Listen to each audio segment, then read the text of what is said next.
أعوذ بالله من الشيطان الرجيم بسم الله الرحمن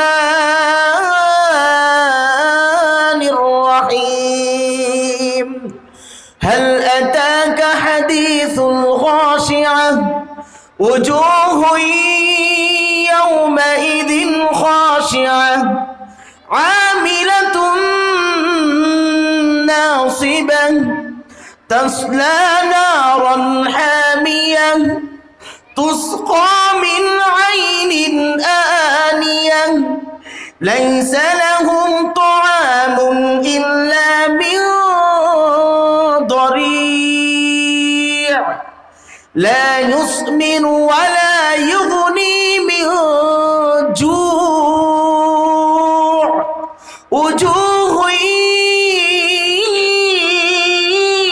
يومئذ ناعمة لسعيها راضية في جنة عالية لا تسمع فيها لاغية فيها عين جارية فيها سرر مرفوعة وأكواب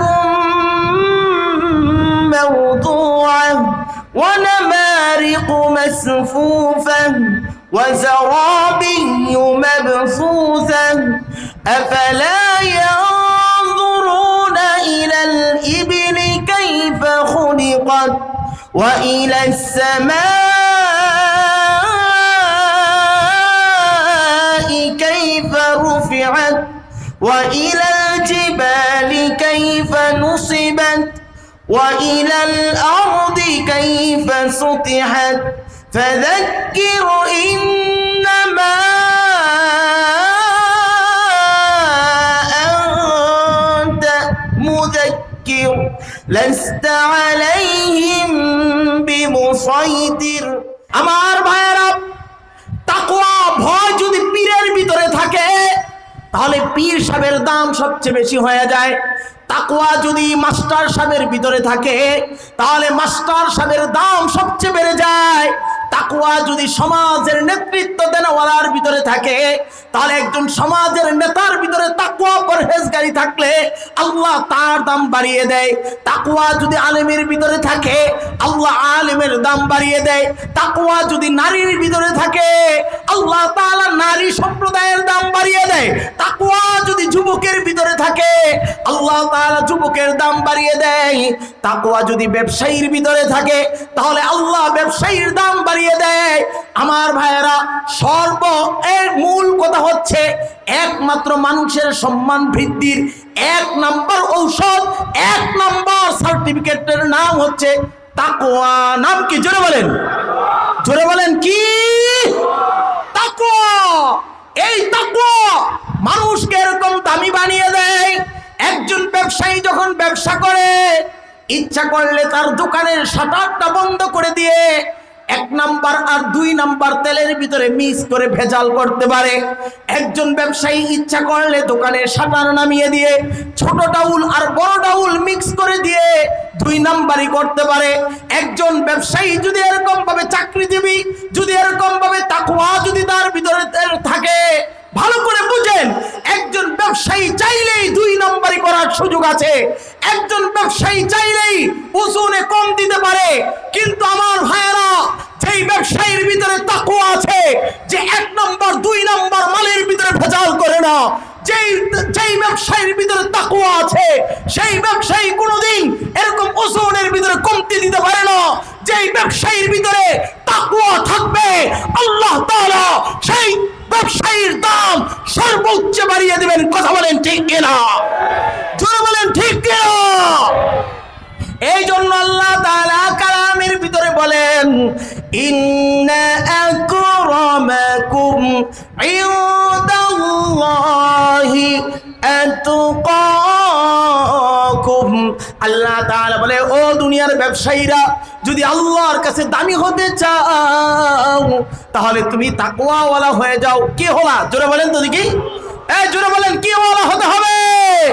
তাকওয়াওয়ালা হতে হবে।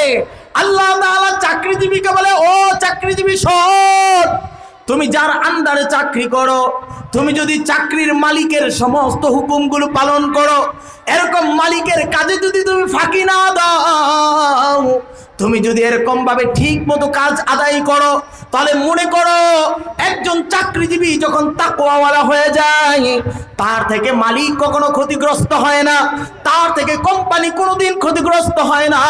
এরকম তাকওয়াওয়ালা চাকরিজীবীর দাম আল্লাহর কাছে বেশি। কথা বলেন ঠিক কিনা? তাকওয়াওয়ালা চাকরিজীবীর দাম আল্লাহর কাছে বেশি। আমার ভাইয়েরা, কৃষক যিনি এরকম উৎপাদন ক্ষমতা বাড়িয়ে দেয় জমিনের উপরে, সারাক্ষণ এরকম ভাবে কৃষি ক্ষেত্রে যিনি ব্যস্ত থাকেন, আমার ভাইয়েরা, কৃষি ক্ষেত করতে গিয়ে আপনি যদি বিষাক্ত কীটনাশক ব্যবহার না করেন, আপনি মানুষের যেটা উপকার হয়, মানুষের ক্ষতি যাতে করে না হয়, বিষাক্ত ধরনের এরকম সার, জৈব এরকম সার, রাসায়নিক সার যদি ব্যবহার না করেন যেটা মানুষের ক্ষতি হয়, এই সমস্ত জিনিস এরকম পরহেজ করার পর আপনি যদি আল্লাহকে ভয় করেন, আল্লাহ আপনি আমাকে ক্ষমতা দিয়েছেন, শক্তি দিয়েছেন, আমি ফসল করি, কিন্তু আমার ভিতরে তাকওয়া কেউ দেখে না, আল্লাহ দেখেন, এই কথার ভয় যদি আপনার ভিতরে থাকে, এর ভাই আপনি কৃষক হওয়ার পরও দাম বাড়িয়ে দিবে কে? জোরে বলেন না কে? আল্লাহর কাছে আপনার দাম বেড়ে যাবে। আর যদি আপনি একজন আলেম, আপনি একজন মুফতি, আপনি একজন মাওলানা, আপনি এরকম ভাবে সব ঠিক আছে, আপনার সার্টিফিকেটের কোনো কমতি নাই, মাওলানার সার্টিফিকেট আছে, মুফতির সার্টিফিকেট আছে, মুফাসসিরের সার্টিফিকেট আছে, কিন্তু আপনার ভিতরে তাকওয়া নাই, এর ভাই তোমার আমার এই মুফতির সার্টিফিকেট, এরকম মাওলানার সার্টিফিকেট তোমাকে আমাকে জান্নাতে নিবে না।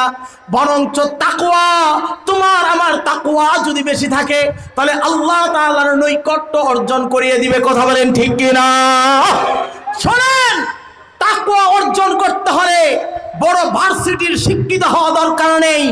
একজন ভ্যানওয়ালা, একজন ঠেলাওয়ালা, একজন রিক্সাওয়ালা, একজন মাঝি, তার ভিতরে তাকওয়া থাকতে পারে। কথা বলেন ঠিক কিনা? আরো জোরে বলেন ঠিক কিনা? আমার ভাইয়েরা, একজন দিন মজুর সারাদিন কষ্ট করে অল্প টাকা কামাই করে যখন বাড়িতে যায়, এরকম রাত্রিবেলা যেই পরিমাণ খাবার খেলে তার খিদা মিটে যাবে, তার বাড়িতে সেই পরিমাণ খাবার নাই, আর বিবি বাচ্চাকে নিয়ে ঘুমায়, ক্ষুধার তাড়নায় ঘুম আসে না, চোখ দুইটা আসমানের দিকে তাকায়া বলে, আল্লাহ আমার ভিতরে তাকওয়া আছে, আল্লাহ আমি আপনাকে ভয় করি, আল্লাহ আমি হারাম খাই নাই, আমি আল্লাহ ব্যাংক থেকে সুদের টাকা গ্রহণ করি নাই, এবং আমি আপনাকে ভয় করার কারণে আর আজকে আমি ভ্যান চালাই, ঠেলা গাড়ি চালাই, আমি নৌকার সামান্য একজন মাঝি, আল্লাহ সেই পরিমাণ টাকা দিয়ে গোশত বাড়িতে আনতে পারি না, মাসকে মাস কেটে যায়, গরুর গোশত বিবিকে খাওয়াইতে পারি না, আল্লাহ তারপর আপনার ভয় আমার কলবের ভিতরে আছে, মাওলা গো আমি হারামে পা বাড়াবো না, হারামের দিকে আমার হাত বাড়াবো না, হারাম দিকে এরকম আমার জবানটাকে সামনে দিব না। এরে ভাই, একজন ভ্যানওয়ালা, ঠেলাওয়ালা, নৌকার মাঝি যদি তাকওয়াওয়ালা হয়, এমন একজন মানুষ আমি মুফতি ইমদাদুল্লাহ হাশিমির থেকেও সে আল্লাহর কাছে আরো বেশি গ্রহণযোগ্য হবে, তার তাকওয়া থেকে যদি আমার তাকওয়া কম থাকে। কথা বলেন ঠিক কিনা? তার তাকওয়ার তুলনায় যদি আমার তাকওয়া কম হয়, খোদার কসম আমার মাওলানার সার্টিফিকেট, আমার মুফতির সার্টিফিকেট আমাকে জান্নাতে দিতে পারবে না, বরঞ্চ ওই ভ্যানওয়ালা, ঠেলাওয়ালা, মাঝিওয়ালা আমার আগে জান্নাতে চলে যাবে। কথা বলেন ঠিক কিনা? মূল হচ্ছে তাকওয়া। মূল কি? জোরে বলেন না। তাকওয়া। আমার ভাইয়েরা, তাকওয়া এটা কি? সাহাবায়ে কেরাম রাদিয়াল্লাহু তাআলা আনহু আল্লাহর হাবিবকে প্রশ্ন করলেন, নবী গো তাকওয়া কি? তাকওয়া এটা কোথায় থাকে? আল্লাহর নবী নিজের কলবটার দিকে ইঙ্গিত করে দেখায় দিলেন। আল্লাহর নবী সাল্লাল্লাহু আলাইহি ওয়াসাল্লাম বললেন, আত-তাকওয়া হাহুনা, আত-তাকওয়া হাহুনা। আরে তাকওয়াটা তো এই কলবের সাথে সম্পৃক্ত। আল্লাহু আকবার কন্যা। তাকওয়া এখানে থাকে, এখানে। আত-তাকওয়া হাহুনা, এই তাকওয়া তোমাকে সমস্ত অন্যায় কাজ থেকে বাধা দিবে। তোমার মনে চাবে আমি আমার ক্ষমতার বাহাদুরি দিয়ে আমি তার উপরে জুলুম করি, তার থেকে চাঁদা তুলি, তার থেকে জমিন দখল করি, কিন্তু আপনার তাকওয়া আপনাকে বাধা দিবে না, না, না, তুমি তো এক আল্লাহর গোলাম, তোমাকে তো আল্লাহর কাঠ গড়ায় দাঁড়াতে হবে, ঠিক কিনা? এই কার কাঠ গড়ায় দাঁড়াতে হবে? জোরে বলেন। আল্লাহর কাঠ গড়ায় দাঁড়াতে হবে। তুমি তো হিন্দুর বাচ্চা না, তুমি তো খ্রিস্টানের বাচ্চা না, তুমি তো বৌদ্ধের বাচ্চা না। তুমি তো বিশ্বাস করো আমানতু বিল্লাহি ওয়া মালাইকাতিহি ওয়া কুতুবিহি ওয়া রুসুলিহি ওয়াল ইয়াউমিল আখির। আখিরাতের বিশ্বাস আমরা মুসলমানরা করি কি করি না? জোরে বলেন, করি কি করি না? আমার ভাইয়েরা, আপনাকে আমাকে মৃত্যুর পরে আল্লাহর কাঠ গড়ায় দাঁড়াতে হবে। এর ভাই, আপনি যদি মৃত্যুর পরের জীবনকে যদি অস্বীকার করেন, আমি ইমদাদুল্লাহ হাশমি বলবো আপনার যা ইচ্ছা তা করেন, আমি মুফতি সাহেব আপনাকে কোনোদিন কিছুই বলবো না। আর আপনি যদি বিশ্বাস করেন আপনাকে মৃত্যুবরণ করা লাগবে, আপনাকে আল্লাহর কাঠ গড়ায় দাঁড়াতে হবে। এ মুসলমান ভাই, এ আমার চনপাড়ার ভাইয়েরা, এ যুবকরা, এক একটা কদম ফালাইতে হলে বুঝে শুনে তোমাকে ফালাইতে হবে, ঠিক কিনা? এই জোরে বলেন, ঠিক কিনা? এক একটা কদম যদি সামনে অগ্রসর করো তাহলে বুঝে শুনে করতে হবে, যেহেতু এই জীবন তোমার আসল না, এরপরও আরেকটা জীবন তোমার আছে না নাই? আমার ভাইয়েরা, আরেকটা জীবন আপনাকে আমাকে আছে। এর ভাই, তোমার আমার চোখ দিয়ে যা দেখি সেটাই বাস্তব। এর ভাই, এর বাস্তবতার পিছনেও আরো কিছু আছে। আপনি যে চোখটা দিয়ে আপনার বিবির দিকে তাকান, আপনার বিবিটা এত সুন্দর, এর ভাই আপনি কি জানেন আপনার বিবির এই চামড়ার গোশতের নিচে একটা কঙ্কাল লুকিয়ে তো আছে। মাটির ভিতরে যখন আপনার বিবি চলে যাবে, কঙ্কাল যখন বের হয়ে যায়, আরে আদরের স্বামীও এরকম ভাবে তাকে ভয় পাবে। কথা বলেন, ঠিক না? আপনার আমার এই চামড়ার নিচে আরেকটা কঙ্কাল আছে, যেটা আপনার আমি চোখে বাস্তবতা দেখি, কিন্তু এর পিছনে আরেকটা জিনিস আছে। ঠিক দুনিয়া নামক এই পৃথিবী যেটা আমরা দেখি, এর পিছনে আরেকটা জগৎ আছে, তার নাম হচ্ছে আখিরাত। তার নাম কি? জোরে বলেন, জোরে বলেন, নাম কি? আখিরাত। যেটা আমরা বাস্তবতা দেখি, কিন্তু এর বাস্তবের উল্টাও আবার কিছু আছে। আল্লাহ তাআলা মুসা আলাইহিস সালাতু ওয়াস সালাম কি শিখাইছেন, আল্লাহ, মুসা তোমার হাতে কি? বলে লাঠি। আচ্ছা তাই নাকি? বলে লাঠিটা ফালাও তো দেখি মাটি। এবার লাঠিটা যখন মাটিতে ফেলছেন, সাথে সাথে এটা বিশাল এক সাপ হয়ে গেছে। বলেন আল্লাহু আকবার। মুসা আলাইহিস সালাতু ওয়াস সালামকে আল্লাহ বললেন, মুসা তুমি বাস্তবে যেটা দেখেছিলে তোমার চোখ দিয়ে লাঠি, আসলে সেটা লাঠি না, এটা আবার ভিন্ন একটা আকৃতি আছে, তার নাম সাপ। এবার আল্লাহ তাআলা বললেন, মুসা আবার তুমি সাপটাকে ধরো। এবার তিনি যখন সাপটাকে ধরলেন, আবার এটা সাথে সাথে লাঠি হয়ে গেল। বলেন না আল্লাহু আকবার। আমার ভাইয়ের, আল্লাহ বুঝিয়ে দিলেন, মুসা তোমার চোখে বাস্তবতা যেটা দেখো, তার পিছনেও আরেকটা জিনিস আছে, যেটা নিয়ন্ত্রণ করে একমাত্র আল্লাহ। কে? আমার ভাইয়েরা, এই জন্য আল্লাহ সুবহানাহু ওয়া তাআলা আপনাকে আমাকে দুনিয়া নামক যেই গ্রহের ভিতরে প্রেরণ করেছেন, আর এই দুনিয়া একটা নমুনা, এটার একটা বাস্তবতা আপনার আমার চোখের সামনে ফুটে আছে, কিন্তু এই বাস্তবতাটা একদিন ধূলিসাৎ হয়ে যাবে, এই বাস্তবতাটা একদিন ভেঙে যাবে, এই বাস্তবতাটা একদিন শেষ হয়ে যাবে। আল্লাহ তাআলা মানুষকে এই কথার সবক দিয়েছেন, ফালয়ানজুরিল ইনসানু মিম্মা খুলিকা মিম্মা ইনদাফিক। আল্লাহ বলেন, হে মানুষ, তুমি ভাবো তুমি এখন কত সুন্দর তোমার হাত আছে, কত সুন্দর তোমার পা আছে, আমি আল্লাহ তোমাকে কত সুন্দর চক্ষু দিয়েছি, তোমাকে কত সুন্দর এরকম দাঁত দিয়েছি, কান দিয়েছি, তোমার কত সুন্দর করে আমি তোমার দেহটা গঠন করে দিয়েছি। হে মানুষ, তুমি কি জানো তোমার অস্তিত্ব এর আগে কি ছিল? তুমি জানো তোমার অস্তিত্ব নিয়ে তুমি কখনো চিন্তা করেছো? ফালইয়াযুরিল ইনসানু মিম্মা খুলিকা মিম্মা দাফিক। আমার আল্লাহ তাআলা বলেন, তুমি এক ফুটা নাপাক পানির বীর্য ছিলা, যেই পানিটা তোমার বাবার এরকম মেরুদণ্ডের ভিতর থেকে স্পিরিটে বের হয়ে চলে এসেছে। আল্লাহ তাআলা বলেন, সেই পানির অস্তিত্ব থেকে আমি আল্লাহ তোমার অস্তিত্ব তৈরি করেছিলাম। হে মানুষ, তুমি যার তোমার 60 বছর, এই 60 বছরের একদিন আগেও তুমি দুনিয়াতে ছিলা না। যাদের বয়স 40 বছর, এই 40 বছরের একদিন আগেও তুমি দুনিয়াতে ছিলে না। যাদের বছর তোমার 30 বছর, তুমি 30 বছরের একদিন আগেও এই দুনিয়াতে ছিলে না। তখন তুমি কোথায় ছিলা? তোমার অস্তিত্ব কোথায় ছিল? তুমি কোন জায়গা থেকে এই দুনিয়াতে এসেছো? আবার এখান থেকে আবার তুমি কোথায় চলে যাবে? আল্লাহু আকবার। এই জন্য আল্লামা রুমি রহমাতুল্লাহি আলাইহি বলেন, খুদকে আমদ ই চুনি বাজারে র के वो एक गुल में खरीदम बारे रा खुद के आमद ई चुनी बाजार रा के वो एक गुल में खरीदम बारे रा। এই জন্য আল্লামা রুমি রহমাতুল্লাহি আলাইহি বলেন, এ ভাই, তুমি কি জানো তুমি কোথায় ছিলা? আবার আল্লাহ তোমারে কোন দুনিয়ার বাজারে পাঠাইছে? দুনিয়া একটা বাজার। আল্লাহু আকবার কর না।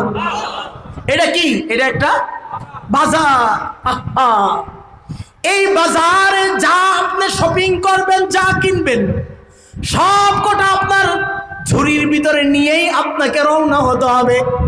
আমার ভাইয়েরা, একজন মানুষ যেমন চনপাড়া বাজারে বাজার করতে আসে, ব্যাগ নিয়ে বাড়ি থেকে আসে, যা তার কেনা দরকার, গোশত কিনেছে, মুরগি কিনেছে, মাছ কিনেছে, কাঁচা তরি তরকারি সবজি কিনেছে, আমার ভাইয়েরা গরম মশলা কিনেছে, তেল কিনেছে, আদা রসুন সব কটা কিনে এবার যখন তার ব্যাগ ভর্তি হয়ে যায়, এবার বেটা যখন তার বাড়ির দিকে রওনা হয়ে যায়, সব মাল বোঝাই করে নিয়ে বাড়িতে নিয়ে যায়।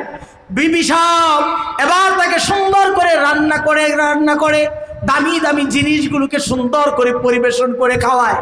আরেক লোক বাজারে গেছে, লোকে বাজারের ব্যাগ নিয়ে গেছে কথা ঠিক, কিন্তু বেচারা এত বেকুফ, এত নাদান, এত মগা, সারা বাজার ঘুরছে, একটা মালও কিনে নেয়। কথা বুঝছেন কিনা? একটা মালও সে খরিদ করে নাই। সারা বাজার এই মাথাতে সারাক্ষণ ঘোরাঘুরি করেছে। গোশতের দোকানে গেছে, গোশত দেখছে, কিনে নেয়। মুরগির দোকানে গেছে, মুরগি দেখছে, কিনে নেয়। মাছের দোকানে গেছে, মাছ দেখছে, কিনে নেয়। সবজির দোকানে গেছে, সবজি দেখছে, কিনে নেয়। এরে ভাই, সময় যখন শেষ, ব্যাগ নিয়ে, খালি ব্যাগ নিয়ে বাড়িতে চলে আসছে। বিবি সাহেব রাগা এরকম ভাবে বকাঝকা শুরু করে দিছে, কি জন্য বাজারে গেলা, কিছুই তো আনলা না, কি খাওয়াবো, কি রান্না করে দিব? ঠিক তদ্রুপ ভাই, তোমাকে আমাকে আল্লাহ এই দুনিয়া নামক বাজারের ভিতরে পাঠাইলো। এই বাজার থেকে তোমাকে আমাকে ক্রয় করতে হবে। এই দুনিয়া নামক বাজারের ভিতরে তাকওয়া নামক সম্পদটাকে ক্রয় করা লাগবে। এই দুনিয়া নামক বাজারের ভিতর থেকে নামাজের এরকম ভাবে সম্পদ ক্রয় করতে হবে। এই দুনিয়া নামক বাজারের ভিতর থেকে রোজা নামক সম্পদ